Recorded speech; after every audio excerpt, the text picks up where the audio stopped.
E aí galera, tudo bem? Eu sou o Ku, BCC020. E aí, galera, sou o Kibon, BCC020 também.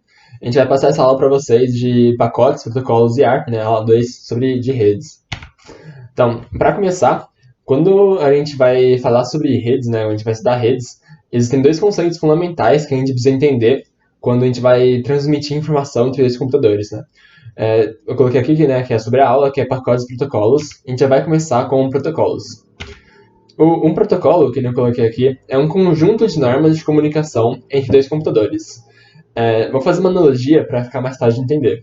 Por exemplo, quando a gente recebe uma carta, implicitamente, né, a gente coloca na carta um monte de informação que informa para quem vai ler, né, como que a carta ela é descrita. Por exemplo, a gente escreve numa língua, né, que as duas pessoas vão receber a carta, quer dizer, as duas pessoas, né, que escreve e que recebe conhecem. Existe uma paragrafação que também, por exemplo, a língua portuguesa que a gente conhece, que nós fazemos, né? Por exemplo, no japonês você vai escrever de maneira diferente. O endereçamento, né? Você informa de onde está vindo a carta, e você está mandando para um endereço que você descreve, enfim, e muitas outras coisas que definem como uma carta é estruturada, né? Que informam para quem está recebendo como uma carta é estruturada. E daí, o protocolo vai fazer justamente isso com uma rede, né? Com um tráfego de informação. Então, o protocolo ele vai informar para um computador, vai estabelecer as normas que dois computadores precisam obedecer para que ocorra a transmissão de informação. Então, o protocolo ele vai definir como um computador vai receber, como ele vai enviar pacotes, o tipo de pacote que ele vai receber, a ordenação, por exemplo, porque a gente envia vários pacotes, né? Tipo, a informação é fragmentada e é enviada em muitos pacotes, e eles podem chegar em ordem diferente, né? Mas você precisa remontar a ordem certa deles depois. Então, a ordenação é uma coisa que também é passada. A origem, destino e o tamanho né, da informação e o tamanho do pacote que foi enviado. Né? Aqui eu dei um exemplo bem simplesinho, bem didático, que é como se o pacote ele fosse fragmentado dessa maneira. Isso aqui representasse informações do pacote, né? O pacote seria um monte de bits, né, aqui.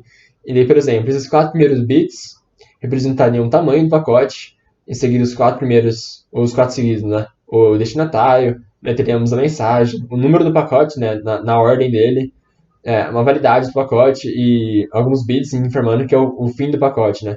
Esse daqui, então, é tido como um pacote seria mais ou menos estruturado, né?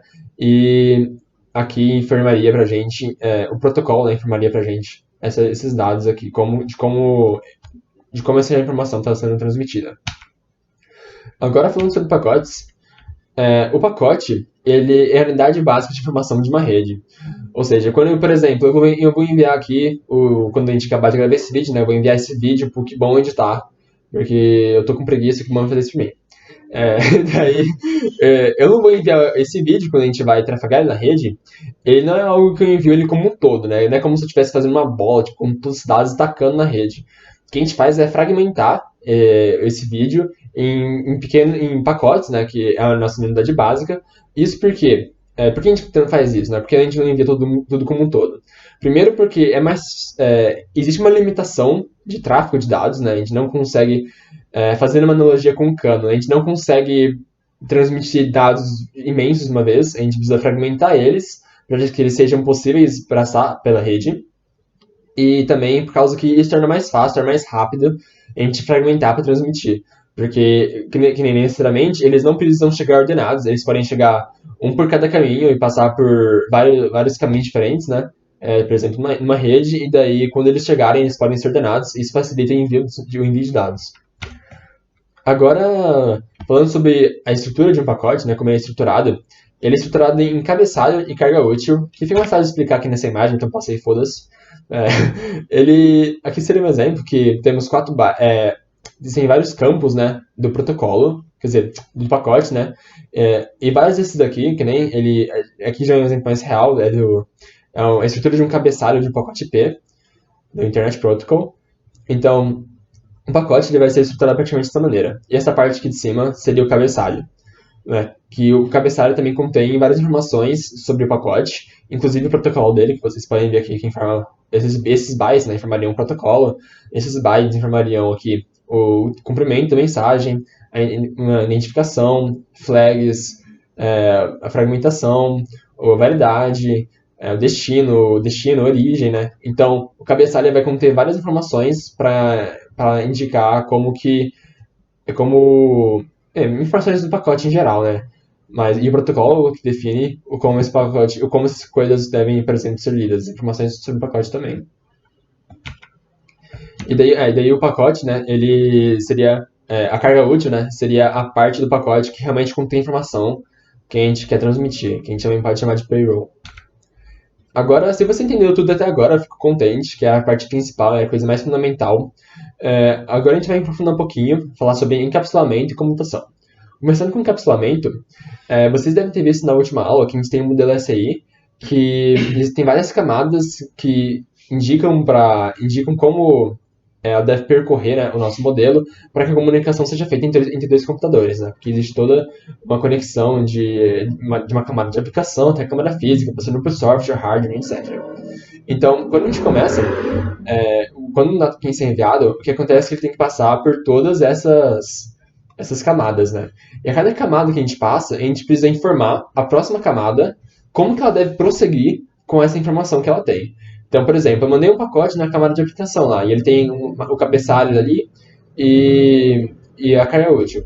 E quando eu passo para a próxima, vou ler essa imagem aqui, quando eu passo para a próxima camada, essa camada recebeu essa mensagem de cima, né, da camada de aplicação, por exemplo, e ela precisa informar a próxima camada, principalmente a camada da internet, como que ela deve prosseguir com essa informação, né? Tipo, existe um cabeçalho que vai ser adicionado a cada camada.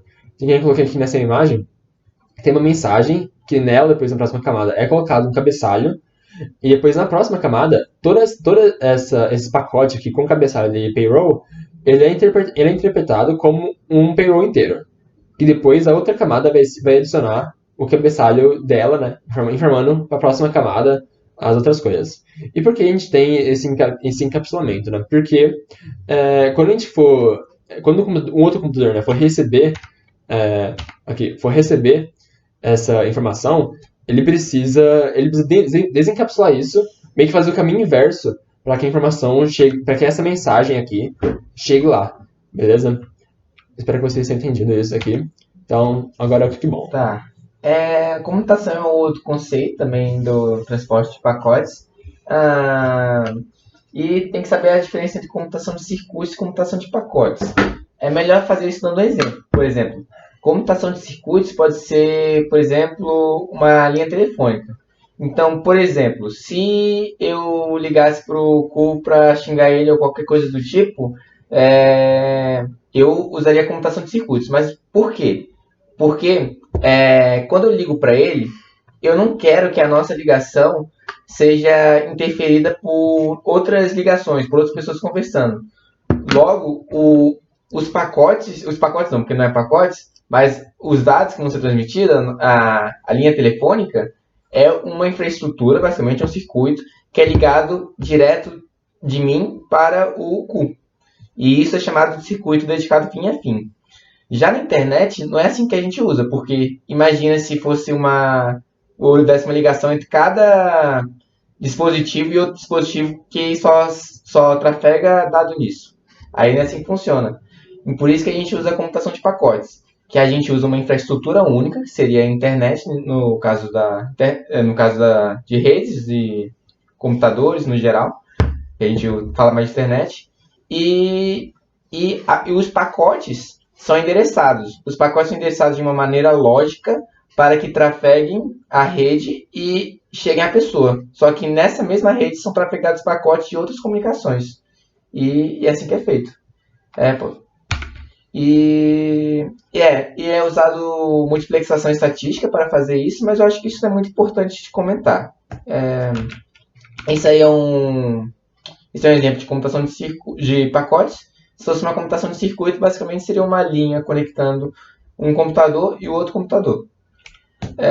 Agora, a gente vai falar sobre o protocolo ARP. E vamos lá. O que é o protocolo ARP?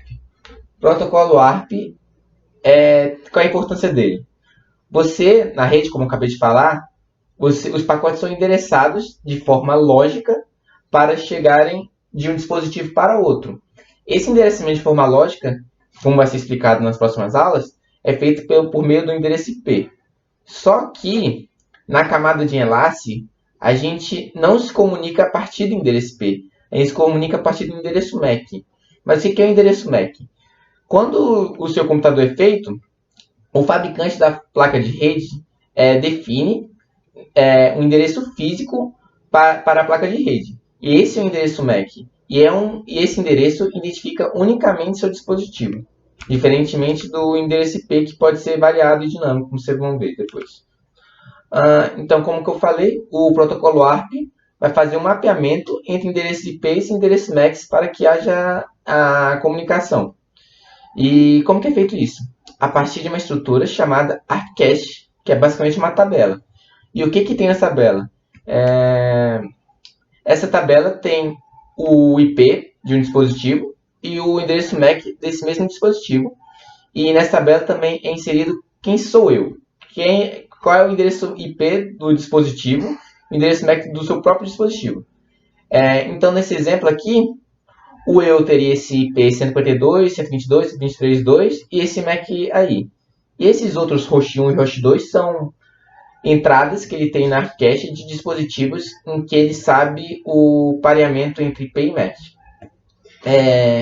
Então, vamos agora exemplificar como funciona o protocolo ARP através da comunicação entre um host A e um host B.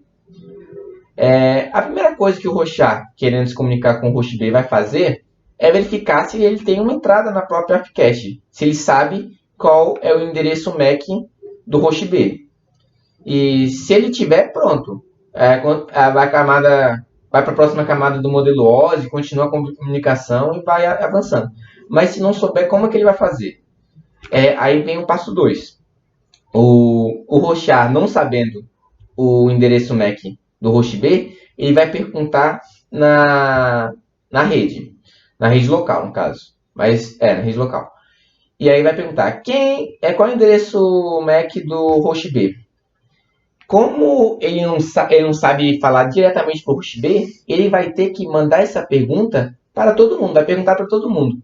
Você é o host B? Quem é o host B? E aí, o nome disso é broadcast. E nessa pergunta, além de perguntar qual é o endereço MAC do host B, ele informa o próprio IP e o próprio MAC para que o host B, no próximo passo, consiga responder para o host A.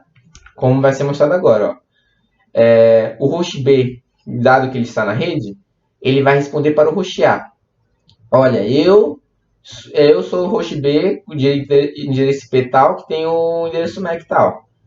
E aí, essa resposta não precisa falar para todo mundo que ele tem isso. Ele vai ser mandado em unicast. Vai ser mandado somente ao host A, porque ele pediu. E é isso. Agora que o host A sabe o endereço MAC e o endereço IP do host B, e ele tem uma entrada lá na sua ARPCache, ele consegue estabelecer a comunicação com o host B. E aí sim, ele vai avançar para as próximas camadas do modelo OSI. Outra coisa importante de falar, caso vocês se perguntem, é que qual o tamanho dessa ARPCache? A ARPCache, a gente tem muita comunicação, né? Um dispositivo se comunica a vários outros dispositivos. Se a ARPCache fosse infinita, ia ficar para sempre entradas sendo criadas e nunca sendo apagadas. Então, o que acontece é que existe uma ferramenta chamada Time to Live, que o ARPCache usa, para dar uma data de validade para as entradas. Ou seja, por exemplo, tantos segundos depois, uma entrada na ARPCache vai ser apagada e vai ter que fazer todo esse processo de ARP Request e o ARP Reply de novo. Mas é basicamente isso, então. Espero que vocês tenham gostado da aula. E é isso, e venham pra frente em redes mais à frente do Ganesh. Valeu aí por assistir. Entrem em redes, é muito da hora, garanto pra vocês. Deixa o like aí, comenta qualquer dúvida que vocês tiverem. E, pagar de Compartilha com os amigos, com a família. E valeu aí, gente. Obrigadão. Valeu. Até mais. Falou.